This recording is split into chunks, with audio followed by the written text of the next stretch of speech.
عمرك ولا تقدر تخرج من الخوف إلا إذا جبت انت المشاعر تاع اللي هي عكس الخوف تماما، اللي هي الأمان والطمأنينة. عمرك ولا تقدر تخرج من الاكتئاب إلا إذا جبت مشاعر عكسية تماما للاكتئاب، اللي هي مثلا السعادة. الخوف والاكتئاب والقلق تحقوا لك في حياتك ولا ما تحقوش؟ تحقوا.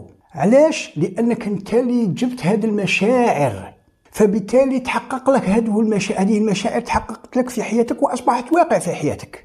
إذا راني حابة الأمان والطمأنينة في حياتي، واش لازم لي نعمل؟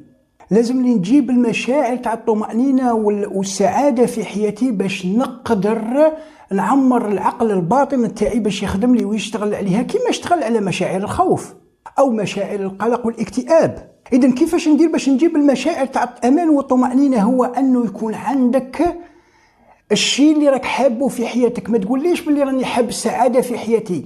السعادة في الحياة الزوجية، في الحياة العملية، في الحياة المهنية، في الحياة الأسرية، في الحياة العلاقاتية. يعني بصريح العبارة، كما كنت واضح في أنك تخاف من شيء ما، فكن واضح الآن في أن تكون آمن ومطمئن في أمر ما واضح جدا.